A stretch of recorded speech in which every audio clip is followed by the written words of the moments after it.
Continuamos con la segunda parte del seminario Joseph Beuys, seminario que estamos dictando desde La Bomba de Miel, Fundación La Bomba de Miel, en relación a los libros que existen dentro de la colección Biblioteca Fabio Di Camossi, que es una colección que la Fundación La Bomba de Miel tiene a su cargo para custodiar, para guardar, para dar a difundir, como es en este caso, a través, por ejemplo, de estos seminarios que estamos realizando entonces en torno a los libros que hay acerca de Joseph Beuys dentro de la colección Biblioteca Fabio Di Camossi, libros escritos acerca del artista y libros escritos por el artista.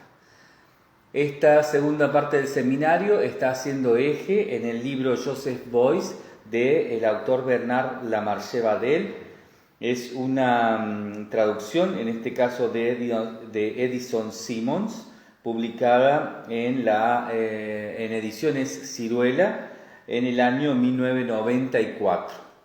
Estamos leyendo ya el último capítulo de este libro antes de ingresar a los materiales extras que figuran aquí en este libro. Materiales extras que tienen una gran dimensión. La mitad del libro está constituida por la introducción y los capítulos, del cual vamos a leer, como les decía, este último, que lleva por título Retrato del artista en bicicleta. Y luego viene esta serie de materiales extra en la que vamos a tener una cronología y 4 entrevistas a Joseph Beuys, entre ellas 2 hechas por el mismo autor, Bernard Lamarche-Badel. Venimos viendo que Bernard Lamarche-Badel está planteándonos un libro, un escrito que se ha publicado como libro, una serie de escritos que se han publicado como libro, en los cuales, alrededor de los cuales gira una serie de hipótesis que Bernard Lamarche-Badel dice haber trabajado, haber investigado junto con un equipo de trabajo, y que dentro de ese equipo de trabajo también ha estado Joseph Beuys, primeramente como objeto de estudio y luego como un colaborador más, que un colaborador, por supuesto, absolutamente protagónico, que ha dado sus opiniones respecto a esta investigación y de alguna manera ha dado también sugerencias y seguramente que ha aconsejado a Bernard Lamarche-Badel respecto tanto a la investigación, al desarrollo del texto y también a la publicación de este libro. Este libro fue publicado originalmente en el año 85, es decir, un año antes de la muerte de Beuys, y en lo que podemos nombrar, como lo decíamos desde la primera parte de este seminario, unos años en los que podemos entender la vida / muerte de Beuys, ¿no? Son unos años en que Beuys está ya enfermo, si bien no se supone que va a morir, o sea, no tiene ninguna enfermedad terminal. Finalmente son unos años de cierre y de muchas situaciones que podríamos entender hoy como intuitivas, en las que se fueron dando algunas publicaciones guiadas por Beuys y que sirvieron de primera manera de entender a Beuys, a todo lo que había sido su complejísimo obrar de artista a partir de su muerte. La muerte de Beuys implica que el trabajo de obrar de Beuys termina, y que termina con la muerte como algo activo dentro del mismo obrar, ¿no? O sea, algo en lo que podríamos entender dentro de los modos de nombrar de los años 80, una acción más, ¿no? Morir como una acción más. A esto, lo vamos a ver en detalles, ¿no? A partir de la lectura de un libro que vamos a hacer, que también está aquí en la Fundación La Bomba de Miel, dentro de esta colección Biblioteca Fabio Di Camossi, un libro que registra un material escrito por distintos personajes, artistas, críticos y demás de la época, amigos o muy cercanos o por alguna razón relacionados con Joseph Beuys, y que escribieron estos textos después de su muerte, en una especie de requiem, de homenaje, en donde, bueno, podemos ver justamente esto, ¿no? Como cierto tipo de movimiento energético de Beuys lo precede y lo sucede, ¿no? Como vimos también, ¿no?, en la primera parte de este seminario, cuando nos contaba Stackelhaus acerca de la niñez de Beuys, y también aquí Bernard Lamarche-Vadel, que cuenta de una manera muy escueta, pero nombra la niñez de Beuys. Vimos que Beuys, mucho antes de definirse artista, de muchas maneras actuaba de la misma forma energética que lo hizo durante el resto de su vida, y de alguna forma también, si se quiere, obraba como artista, aunque no, seguramente, sin dudas, no lo hacía de manera sistemática, ¿no? No lo hacía de manera disciplinar, pero podemos ver claramente todos los rasgos de lo que Beuys luego hacía en su obrar, lo que hizo en su obrar, de su vida, del arte que produjo y que propuso. Lo podemos ver claramente en esa niñez previa a tener una conciencia en torno a su hacer, a su obrar, a eso que era como artista. Del mismo modo, una vez muerto Beuys, hay una cierta energía de él que sigue trabajando, que sigue produciendo por un corto tiempo, pero que lo sigue haciendo, ¿no? Seguramente que el cierre de esto está en la documenta, ¿no? En la documenta 7, donde termina, digamos, realizándose una acción que había propuesto en la documenta 6, y que, bueno, terminan de cerrar su hijo y su esposa, ¿no? Su hijo Wenzel y su esposa Eva. Esto lo nombro, ¿no?, porque es importante de comprender que Beuys trabaja de este modo, ¿no? Trabaja a partir de una energía que canaliza, ¿no? A partir de canalizaciones, podríamos entender hoy, que se realiza el trabajo de Beuys, un tipo de canalizaciones, ¿no?, muy particulares, muy determinadas dentro de una disciplina en artes, y que además en el caso de Beuys está todavía muy en conflicto con el postestructuralismo reinante, dominante en la época posmoderna, del arte posmoderno, donde bueno, todo esto no era bien visto, ¿no? No era bien visto pensar en que un artista podía ser un canal energético, o que podía canalizar en ese sentido, ¿no?, algunas fuerzas que no le eran propias y que venían de algún otro sistema, de alguna otra dimensión, de alguna otra forma de la existencia en el universo. Beuys trabajó con esto de una manera muy tensa, porque él también era bastante postestructuralista, aunque no actuara de esa manera por lo general, ¿no? Pero tenía eso presente porque era lo que lo rodeaba, luchaba contra eso, y era esa lucha, una de las principales funciones, ¿no?, que él buscaba dentro de lo que proponía como arte. Abrir, ¿no?, la noción arte a otras posibilidades que no fueran específicamente el lenguaje o ciertos determinismos a partir de ello, ¿no? Bernard Lamarche-Vadel nos cuenta en este libro, como había empezado a decirles en el comienzo de este audio, nos cuenta que hay muchas personas, muchos críticos, críticas de arte, que se acercan a Beuys de manera errónea, buscando en Beuys obras a la vieja usanza en ese momento, ¿no?, año 81 al 84 aproximadamente, a la vieja usanza de entender la obra como esa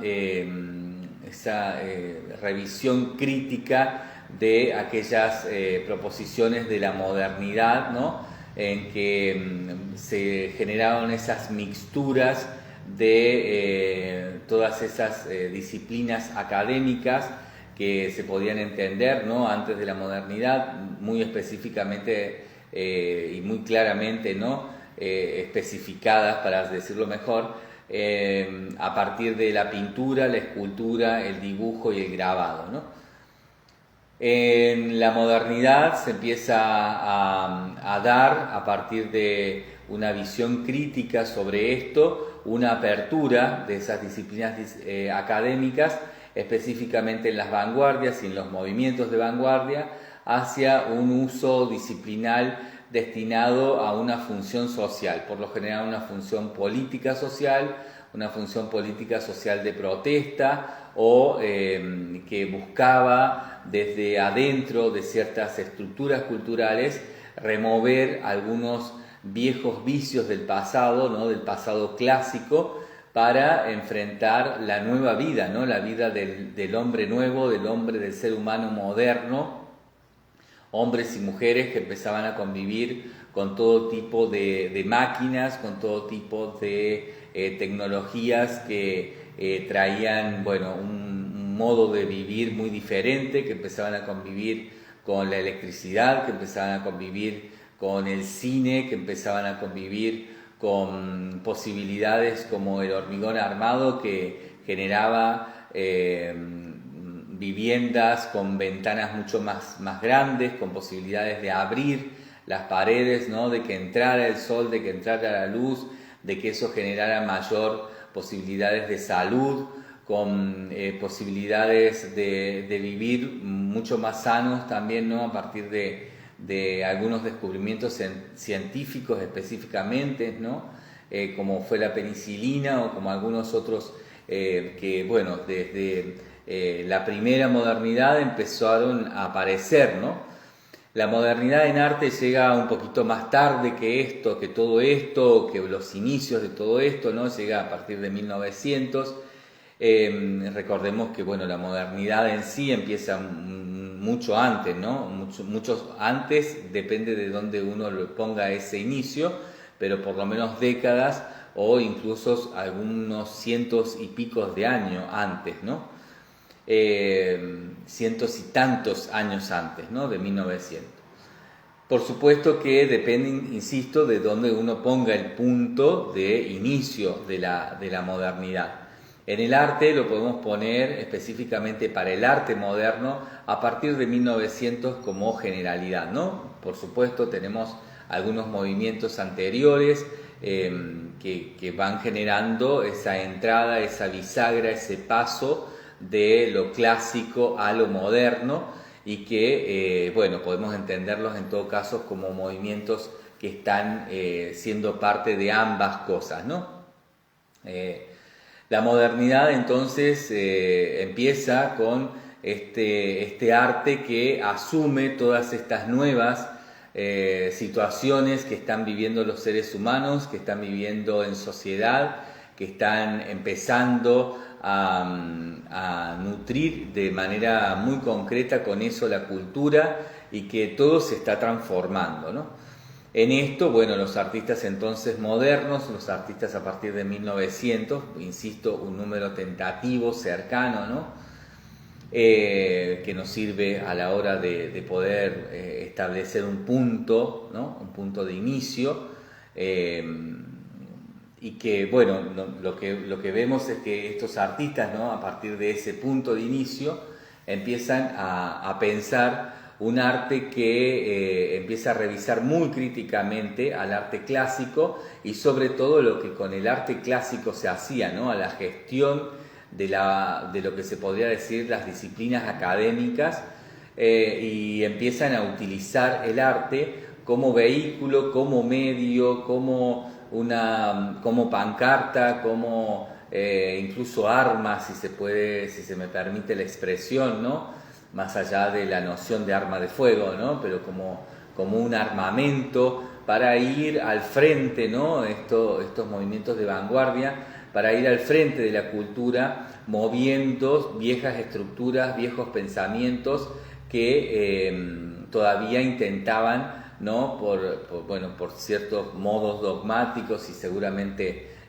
cierto pacaterismo, ¿no? Si se me permite también la expresión maldicha, cierta cosa pacata que bueno, los mantenía y sostenía algunos de los principios y de los estatutos del arte clásico.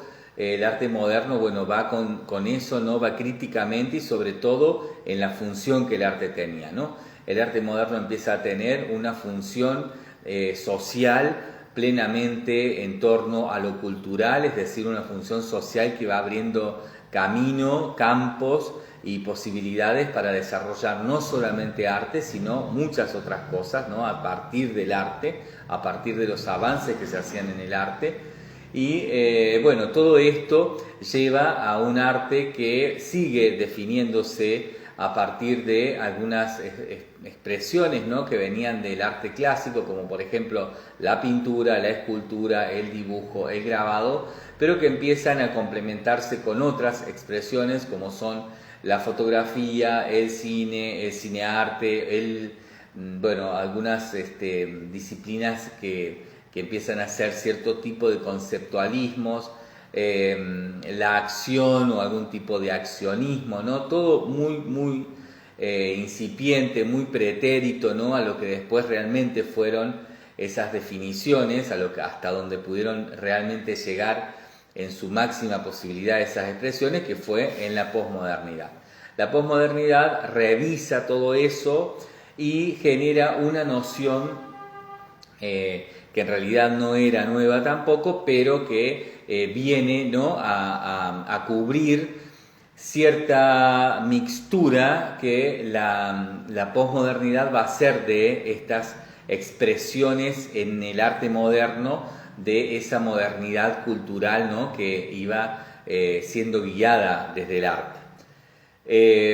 Lo que la posmodernidad hace es tomar esas pinturas, esculturas, dibujos, grabados, fotografías, primeras acciones, primeros artes conceptuales y demás, ¿no? Por decirlo de algún modo, si también se puede permitir uno pensar así esto, ¿no? Concretamente, nos lo vamos a permitir para ver qué puede salir de esto. La posmodernidad entonces revisa esto y lo revisa de manera mixta, ¿no? Mixturando, es decir, mezclando eso que todavía en la modernidad seguía siendo claro, ¿no? La pintura seguía siendo pintura, la escultura seguía siendo escultura, etcétera, aunque en muchos casos eso generó varias excepciones, ¿no? A esa regla, pero no obstante, en general seguía siendo así. Lo que había cambiado no era tal vez la definición disciplinar, sino la función de esa definición, que de ser algo exclusivo, ¿no? Para cierta clase dominante, había pasado a ser para las clases más populares y en busca de una cultura general humana que se nutriera desde ahí para hacer mejor la vida, ¿no? Del ser humano sobre la tierra, ¿no? De algún modo, ¿no? Una definición clara del humanismo. Todo esto con las guerras se ve muy complicado, se ve con la Primera y Segunda Guerra Mundial se ve muy complicado, y a la salida de todo esto, esas complicaciones tienen una mixtura natural, ¿no? Se empiezan a mezclar y empiezan a aparecer lo que, bueno, se define de manera muy sencilla, ¿no? Se empieza a definir de manera muy sencilla como las técnicas mixtas, ¿no?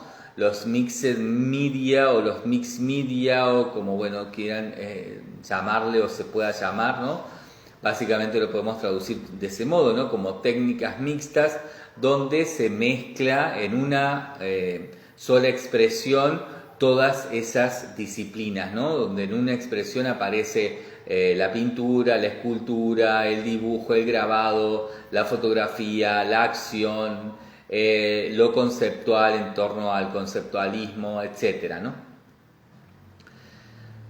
Esto empieza, ¿no? A ser algo general que va a aparecer a partir de una visión crítica, ¿no? sobre esa modernidad que en sus movimientos de vanguardia buscaron ser abiertos hacia la sociedad y bueno, que finalmente logran algunas cosas, pero la gran mayoría no.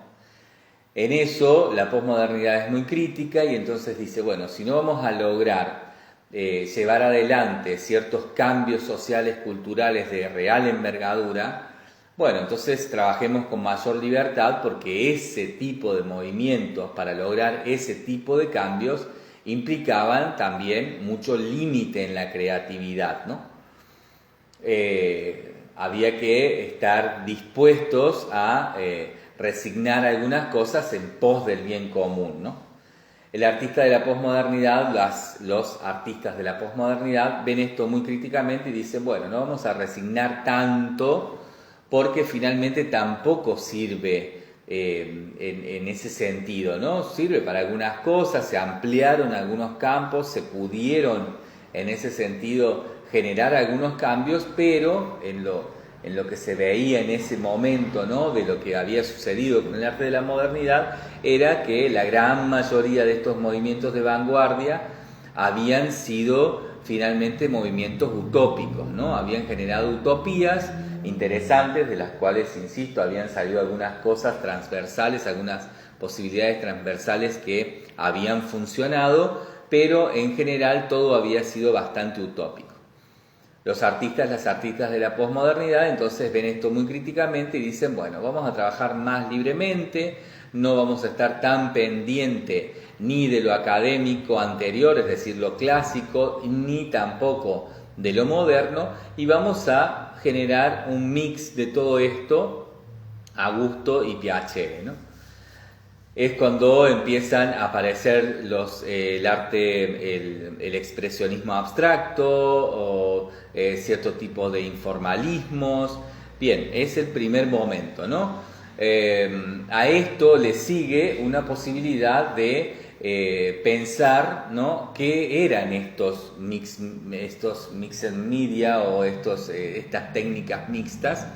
Y se empieza a hablar de obra, ¿no? De la noción obra, que era una noción que ya existía, pero se la revisa y se la reestructura en términos de los nuevos mercados incipientes que empiezan a aparecer después de la posguerra y que en primer lugar empiezan a ser mercados en torno a mercados institucionales, ¿no? Los artistas ser estandartes de nuevas maneras de los países más influyentes, más dominantes de la Tierra, ¿no? Después de la Segunda Guerra Mundial, ¿no? Y de haberse eso ido asentando, ¿no? Ese posguerra ir pasando, las principales naciones del mundo empiezan a estructurar nuevos poderíos y empiezan a estructurar también nuevas maneras de ese poderío para lo que se sirven en términos de la propaganda, ¿no? Lo vamos a decir con esas palabras de esa época, ¿no? Y de lo que era incipiente en torno a lo que ya se entendía como publicidad, empiezan a utilizar para ello, para promocionar sus nuevas maneras de ver el mundo y de proponer mundo, ¿no? Estas naciones como Francia, como estas naciones o países, ¿no? Como Francia, Alemania, Estados Unidos, España, Italia, Bélgica, por supuesto el Reino Unido y algunas otras potencias, ¿no? Que estaban por fuera tal vez del mundo occidental, pero que eran extremadamente fuertes, ¿no? Como era la Unión Soviética o los países más de Oriente que estaban siendo potencias emergentes, como el caso de Japón, ¿no? Todo esto llevaba, ¿no? A una especie de competencia. La primera posmodernidad fue una especie de competencia por establecer quién, después de la guerra, estaba más abierto a lo nuevo, a las nuevas, a los avances que había habido, ¿no? Habían sucedido, que habían sucedido después o durante de la guerra, se habían estado cocinando y habían dado su resultado después de la guerra, ¿no? Esto que bueno, se entendía por progreso, ¿no? Los países, estas potencias, querían imponer sus nociones de progreso y la mejor manera, entre otras, por supuesto, había sido usar a los artistas como estandartes, no negociar en realidad con los artistas como estandartes y bueno, cada país tenía su artista o su grupo de artistas que servían de estandartes de estas nuevas ideas y de estos nuevos ideales de mundo que estos países estaban tratando de imponer por sobre los demás, ¿no? Para pertenecer mínimamente a un top 10, ¿no? de potencias emergentes que cambiarían la realidad, que ya no volverían a la guerra y que irían hacia un progreso que bueno, beneficiaría en general al ser humano, ¿no? A la humanidad. Por supuesto, esto no sucedió, ¿no? Por supuesto. Estamos hablando de la primera posmodernidad, ¿no? Una posmodernidad crítica que busca todo esto y que tiene su pico en una modernidad media, ¿no? En la modernidad de la época media, digamos, de la posmodernidad, perdón, de la época media, cuando empiezan las guerras frías, ¿no? Ahí empieza a ser un declive, ¿no? Una decadencia, si se quiere, de toda esta noción primera. Y no obstante, los artistas siguen siendo estandartes cada vez más, ¿no? Y en la Guerra Fría, además, estandartes realmente de propaganda para poder, bueno, manifestar encubierta, ¿no? Esa guerra que parecía no existía, pero que estaba sucediendo, ¿no? Una guerra que, bueno, nunca se termina de... Bueno, según el autor, vamos a decirlo mejor, ¿no? Según el autor, puede haberse considerado también como una tercera guerra mundial, ¿no? Se podría considerar como una tercera guerra mundial. En este caso, bueno, lo que Bernard Lamarche Badel, retomo, ¿no? Nos está contando es un poco que aquellos críticos, aquellas críticas de arte que han estado buscando arte durante esta posmodernidad, de este tiempo, de este cambio, ¿no? De esta visión crítica sobre la modernidad y la implantación de los nuevos paradigmas de la humanidad, ¿no? Están buscando en el arte esos estandartes y que esos estandartes primero, por supuesto, insisto, sirven para este mercado de naciones, de países, de gobiernos que tratan a partir del arte imponer al resto de sus competidores sus principales ideas de progreso. A su vez, ¿no? Esto, como va sucediendo, ¿no? El cambio mismamente dentro de esto, porque críticamente los artistas se van dando cuenta de esto y empiezan a sentir que lo que habían ganado de libertad, soltándose de cierta función social que tenía el arte en la modernidad, lo empezaban a perder ahora en torno a cierta función social que tenían en relación a estos poderes, ¿no? Estos poderes de gobierno. Entonces empiezan a buscar por otro lugar y es cuando empiezan a aparecer estas nociones obra relativas, por ejemplo, a los nuevos mercados del arte, ¿no? El mercado del arte existía, pero no se entendía como tal, se entendía como comercio del arte, ¿no? Como la venta, el intercambio de bienes artísticos por dinero, y ahora empieza a estructurarse algo que se empieza a entender muy de a poco como mercado del arte, es decir, el cambio de valores por valores, ¿no? O sea, valores culturales por valores económicos. Primeramente, ¿no? Luego esto se va a ir complejizando enormemente hasta el fin de la posmodernidad, fin de los años 80, caída del muro de Berlín, cierre, ¿no? De alguna manera simbólico de las Guerras Frías y la aparición en el mundo de un nuevo sistema que ya estaba, por supuesto, instalado y que empieza a brillar, digamos, que era el neoliberalismo dentro de la idea de globalidad o de globalización que, bueno, ocurrió aproximadamente entre finales de los años 80 y los finales de la primera década de los años 2000. Joseph Beuys, nos cuenta Bernard Lamarche Badel, es un artista que trabaja muy críticamente con todo esto y que erróneamente muchos críticos tratan de buscar en torno a estas nociones de obra, ¿no? o ser un estandarte de la Alemania que quería ser primera potencia y que quería ser dominante dentro de la noción de progreso de la humanidad, ¿no? De progreso en el mundo, y que buscaba con eso, ¿no? A partir, por ejemplo, del socialismo, hacer un mundo más justo, ¿no? para todos. Ser Beuys un estandarte de eso, ¿no? Él y todo lo que Beuys hacía, ¿no? Todo lo que Beuys proponía, o también para aquellos críticos, analistas, historiadores, etcétera, ¿no? Que buscan en Beuys, incluso el público, podríamos decir, ¿no? Las instituciones, que buscan en Beuys un Beuys más relativo a la primera posmodernidad, que es la modernidad que critica, ¿no? que mira críticamente, para decirlo mejor, y actúa a partir de ahí, produciendo obras en relación a lo que habían sido los movimientos de vanguardia de la modernidad, ¿no? Beuys realizó mucha obra en ese sentido y también realizó mucha obra en torno a ser el principal estandarte posmoderno de la idea, ¿no? de esta Alemania socialista que quería imponer, ¿no? sus ideas de progreso a toda la humanidad, y desde ahí, bueno, estar no solamente en el top 10, sino liderar el top 10 de los países que estaban mejor situando, ¿no? lo justo para poder vivir mejor después de la atrocidad que habían sido las dos guerras mundiales, sobre todo la última guerra, la Segunda Guerra Mundial, ¿no? La Marché-Vadel nos dice que es un error buscar a Beuys en cualquiera de estas dos posiciones, ¿no?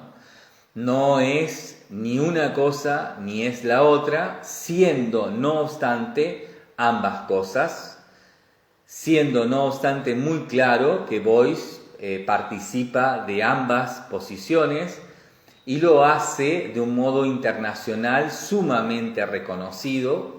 Es absolutamente respetado y reconocido lo que Beuys hace, y a esto lo podemos ver en estas dos versiones posibles, ¿no? Siendo un autor de obras institucionales que sirven de estandarte para Alemania, por ejemplo, o siendo también, siendo también un gran productor de obra, un gran autor de obras en torno a los nuevos mercados del arte que aparecen en la evolución del comercio del arte, ¿no? Aquel comercio que se daba a través de los marchands y que ahora empieza a darse como mercado a través de la galería de arte y del personaje que acompaña funcionalmente a la galería de arte en torno a la definición académica de ese arte, ¿no? Para poder establecerlo seriamente y de la misma manera, ¿no? que la Guerra Fría, absolutamente enmascarado de cultura cuando en realidad era negocio, dentro, ¿no? de esto que entendemos como mercado del arte. El crítico de arte siempre estuvo siendo eso, un personaje, ¿no? El crítico, la crítica de arte, personajes que estuvieron funcionales a esa estructura. Reivindicar ciertas obras, ciertos artistas mejores que otros, que otras, y a eso hacerlo a partir de una noción cultural que suponía el bienestar común, pero que en realidad enmascaraba el bienestar de muy pocos, que eran aquellos quienes participaban como élite muy privilegiada del mundo del arte y que se beneficiaban, ¿no? corporativamente con este movimiento de estructuración, ¿no? en este postestructuralismo, y también de legitimidades, ¿no? en esta legitimación del arte a través de la crítica.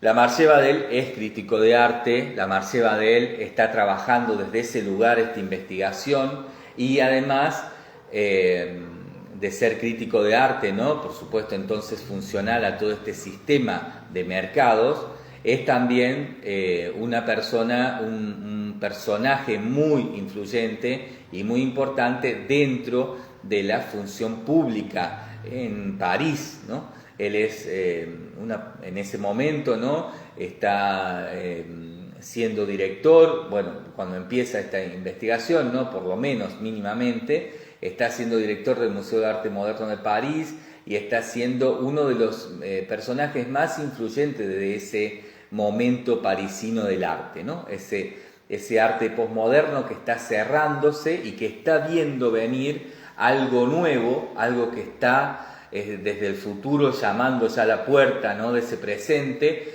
y que todavía no tiene nombre, pero que bueno, será lo que es, ¿no? Fue lo que después entendimos como arte contemporáneo, ese arte que va desde la caída del muro de Berlín hasta aproximadamente el uso masivo de las redes sociales, Facebook e Instagram, en el año 2007. Buscar entonces a Beuys en estos dos paradigmas, dice Bernard Lamarche-Badel, es un error.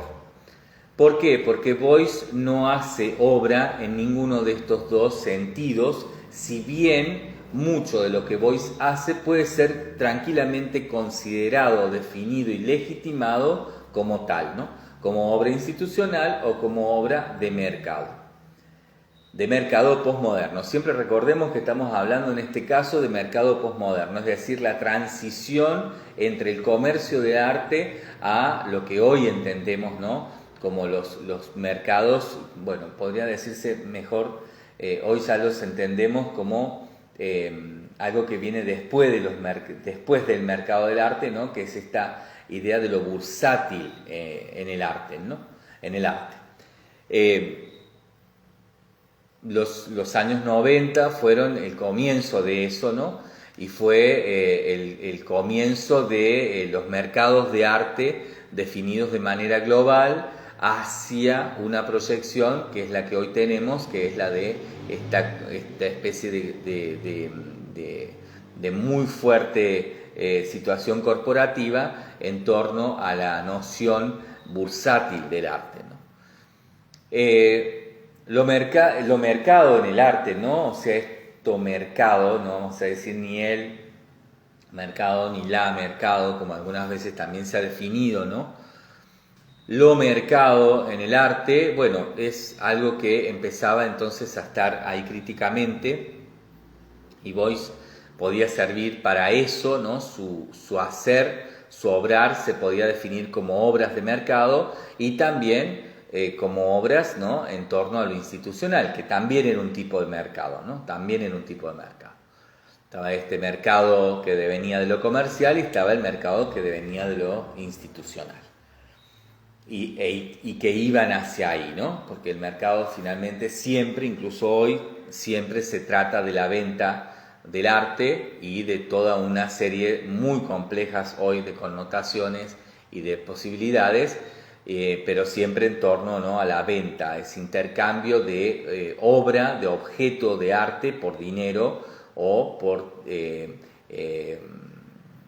entendido, evolucionado eso, ¿no? De valores arte por valores económicos. En el caso de lo cultural, bueno, es un poco siempre ser ese estandarte, ¿no? de nociones de lo nuevo que se quiere imponer al mundo a través del arte en torno a políticas institucionales de gobiernos, ¿no? de países, de naciones, de principales potencias. Entender entonces a Beuys desde estos lugares, dice Bernard Lamarche-Badel, es un error, porque Beuys está trabajando desde otra posición y está buscando además otros objetivos y generar otras cosas. ¿Qué está buscando Beuys? Bueno, lo veíamos específicamente definido por Heiner Stackelhaus en la primera parte de este seminario, cuando nos cuenta, ¿no? En muchos de los capítulos y nos repite, yo diría que hasta el agotamiento absoluto, ¿no? Para poder fijar ese concepto, nos repite que Beuys estaba buscando cambiar la humanidad a través de un arte ampliado que devenía en una plástica social en la que el arte iba a ser el eje, debía ser el eje de formación de las nuevas generaciones de seres humanos en torno a la creatividad. Los seres humanos iban a poder desarrollar algo que les es innato, que nos es innato, que es la creatividad, a través de la educación que gira en torno al arte, y a partir de ese desarrollo de la creatividad iban a poder generar un mundo nuevo, ¿no? Creativamente solucionar los problemas que habían dejado, por ejemplo, la Primera y la Segunda Guerra Mundial, pero que también Boyce entendía en torno a las guerras frías, ¿no? Y que iban a quedar, por supuesto, como resultado de todo eso que fue para algunos la Tercera Guerra Mundial, ¿no? En ese sentido, la Marché Badel aquí no lo nombra de esta manera, pero lo deja ver entre líneas, ¿no? Boyce está buscando algo que, dice él, se define más como problemática que como obra, que como obrar o como cualquier otra de las definiciones sistemáticas en el arte, ¿no?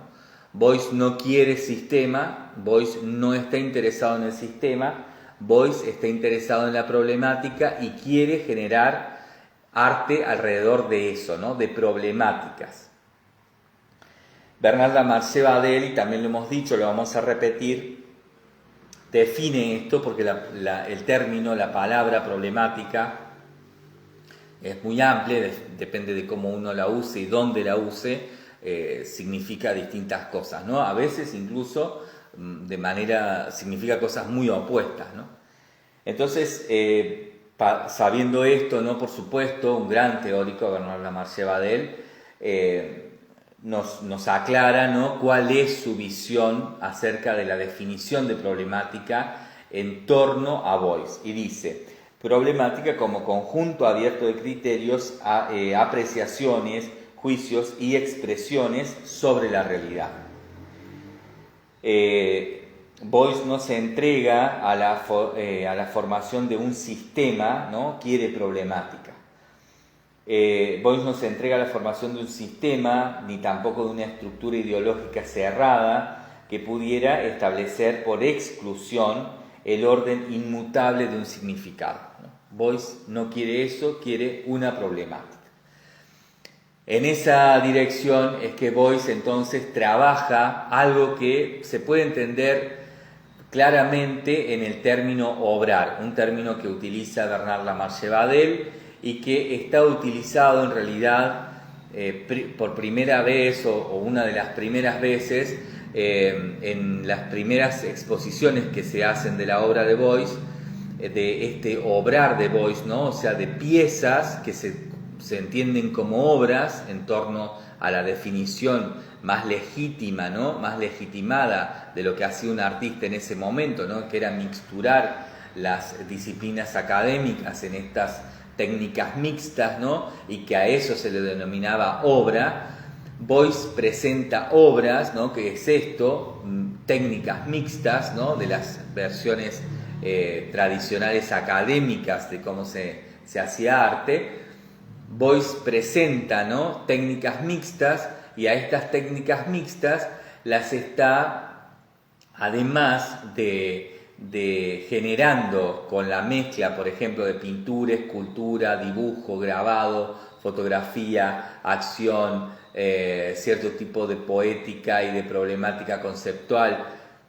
También a todo esto lo está generando mezclando, ¿no? En este mixed media, en estas técnicas mixtas, en estos medios mixtos, ¿no?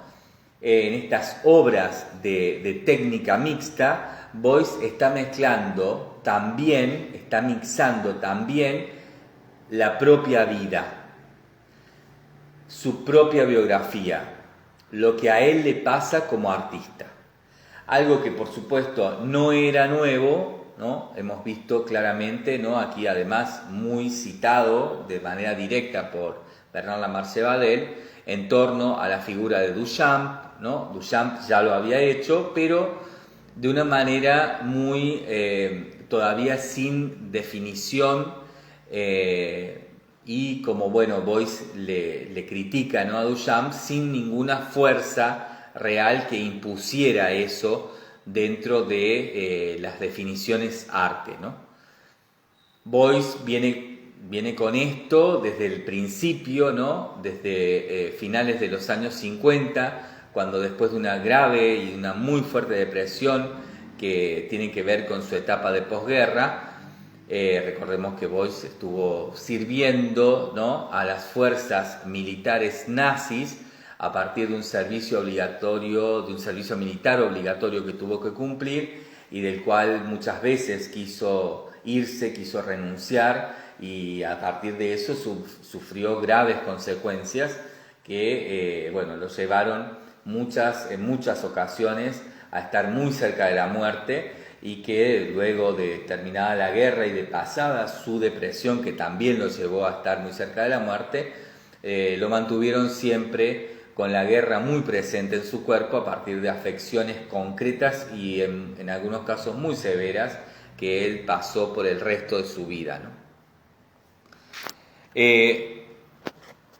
Beuys entonces, desde muy temprano, ¿no?, porque él empieza a producir obra concretamente en términos posmodernos a partir de los años, de finales de los años 50, Beuys entonces en ese sentido empieza a poner esto nuevo, ¿no?, que junto con Andy Warhol fueron los dos exponentes que empiezan a poner esto nuevo sobre algunas otras expresiones de técnicas mixtas, como podrían haber sido en términos, por ejemplo, del informalismo, ¿no?, o de los expresionismos y post-expresionismos, ¿no?, como podría ser el caso de Rauschenberg o Jasper Johns, por ejemplo, que habíamos nombrado al comienzo de esta segunda parte del seminario, ¿no?, quienes no querían mezclar dentro de la obra también sus vidas privadas, ¿no? Dos personajes que se encargaron, además de ocultar lo más sistemáticamente posible, sus vidas privadas, ¿no? Vidas privadas que en ese momento estaban ligadas a su relación de pareja o a su relación íntima, personal entre ellos dos, y que no quisieron nunca sacar a la luz, ¿no?, más allá de que era públicamente conocido, pero no quisieron hacer de eso algo, un elemento más, un material más para sus obras, ¿no? Beuys, en cambio, también, igual Warhol, deciden que sí, que sus vidas van a ser un elemento más, un material más para hacer estas obras de técnica mixta, ¿no? Y aquí esa crítica, ¿no?, de la posmodernidad primera, por ejemplo, con estos personajes, ¿no?, como Rauschenberg o Jasper Johns, o bueno, algunos otros personajes del informalismo, o mismamente, ¿no?, del neoexpresionismo, del postexpresionismo, como se lo quiera llamar, que bueno, fueron estos personajes, ¿no?, como también el mismo Pollock, o el primer Rothko, ¿no? Todos estos personajes que eran estandartes, ¿no?, del progreso propuesto por Estados Unidos para el mundo, ¿no?, del progreso que era la idea de progreso que iba a llevar a una mejor situación equitativa de la humanidad, ¿no?, etcétera. Beuys y Warhol a esto lo miran críticamente y dicen: esto está muy bien, ¿no?, está muy bien lo que estos artistas están haciendo en torno a su mirada crítica sobre la función del arte en la modernidad, lo que el arte moderno en las vanguardias había hecho y había logrado, pero, ¿no?, le falta esto algo más, que por supuesto viene influenciado por Duchamp, lo acepten ellos o no, ¿no? Les cuesta mucho aceptar que viene influenciado de Duchamp, porque a Duchamp se lo conocía en los círculos muy más cerrados del arte, en la primera posmodernidad, y Warhol y Beuys tuvieron una inmediata acogida, digamos, por un público que no conocía a Duchamp y que valoraba en Warhol y en Beuys que Warhol y a Beuys se les estaba ocurriendo esto, ¿no?, que era una ocurrencia de ellos el mezclar en estas técnicas mixtas con las que hacían la obra sus vidas privadas, ¿no? Y aplaudían y de alguna manera adoraban a estos personajes, a Beuys y a Warhol, a partir de esa originalidad, ¿no? Warhol y Beuys trataron de ocultar el más tiempo posible, ¿no? La mayor cantidad de tiempo posible que les fue en ese sentido, ¿no? Que pudieron ocultar que esto no era algo que ellos habían inventado. Esto venía de Duchamp y ellos lo conocían y lo habían copiado críticamente, ¿no? Habían revisado Duchamp críticamente y de ahí habían tomado esto, ¿no? Esto genera un remix, digamos, ¿no? Una remixtura, ¿no? Una técnica de remixtura, ¿no? Sobre estas técnicas mixtas. Entonces Beuys y Warhol empiezan a ser productores de ciertas técnicas de remixtura, digamos, ¿no? Ya no técnicas mixtas, sino obras de remixtura, porque son obras que no solamente están trabajando con una visión crítica sobre los movimientos de vanguardia del arte moderno, sino que además están trabajando ya en una visión crítica sobre los primeros artistas de envergadura, digamos, de importancia del arte posmoderno. Esto, Bernard Lamarche-Badel entonces nos dice, ¿no? nos va contando, abre a otros juegos que, en el caso de Heiner Stackelhaus, para su biografía, ¿no? En la cual hicimos eje en la primera parte de este seminario, Heiner Stackelhaus nos dice que esto, ¿no? es lo que se empieza a entender en ese momento, finales de los años 50, y en estas primeras obras de Beuys realizadas en torno a esta remixtura, ¿no? a esta remixtura que daba por resultado de esas obras de remixtura. Como esto de remixtura ya era excesivo, digamos, ¿no? De alguna manera no tenía sentido seguir nombrando así, o sea, lo que tenía sentido y había tenido sentido, ¿no? Fundamentalmente en la revisión crítica de la primera posmodernidad al arte de vanguardia de la modernidad o del arte moderno, había sido esta definición de obra de técnica mixta. Hablar de obra de técnica remix o remixta no tenía ningún sentido, entonces empiezan a buscarle una forma que aparece en la misma versión, ¿no? de la palabra en alemán, de obra, que de acuerdo a cómo se la utilizara también podía ser o significar obrar, ¿no? Entonces se empieza a jugar con eso, se empieza a traducir además a partir de ese juego y empieza a aparecer esta noción de obrar, ¿no?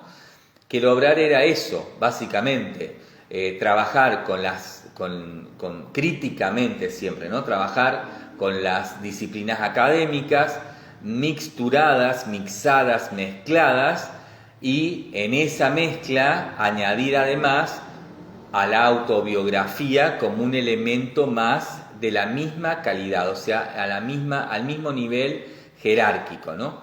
O sea, la biografía del artista tenía la misma capacidad que un pincel, una pintura, no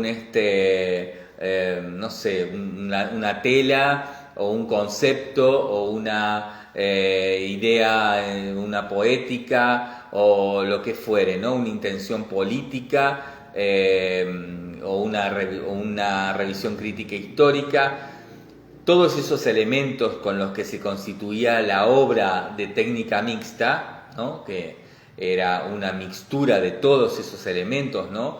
en torno a mirar críticamente a los movimientos de vanguardia que habían mirado críticamente al arte tradicional, ¿no? al arte previo al arte moderno.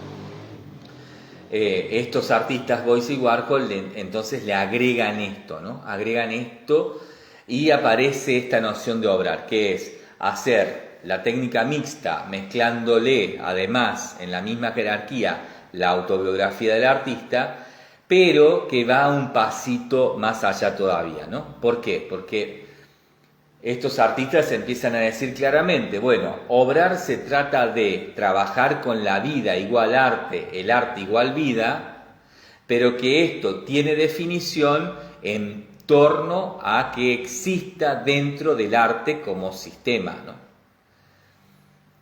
Es decir, Beuys puede producir problemáticas en torno a que el sistema del arte legitime eso como arte, ¿no? Si bien él no genera sistema, necesita del sistema para que exista esto que él hace como arte, ¿no? Queda claro en todos los proyectos de organizaciones, por ejemplo, queda claro también en los proyectos de obras, pero me parece que es más contundente en los proyectos de organizaciones, donde Beuys genera organizaciones sociales para trabajar, luchar, buscar derechos y demás en torno a muchas cosas, ¿no? A muchos intereses, genera muchas organizaciones, a las cuales algunas de ellas las lleva, por ejemplo, a las documentas de Kassel, las expone como organizaciones, las legitima dentro del arte, ¿no? Del sistema del arte, del sistema internacional del arte, y las devuelve, luego de que terminan esas exposiciones, a la sociedad, recargadas, ¿no? De legitimidad para poder hacerlas mucho más efectivas. El obrar en Beuys tiene que ver con esto. También del mismo modo sucede con Warhol, ¿no? Lo vamos a ver específicamente en Warhol con sus cuestiones puntuales, ¿no? Valga decirlo nuevamente, con sus especificidades. Lo vamos a ver en el próximo seminario, ¿no? Que vamos a dedicar específicamente a Andy Warhol.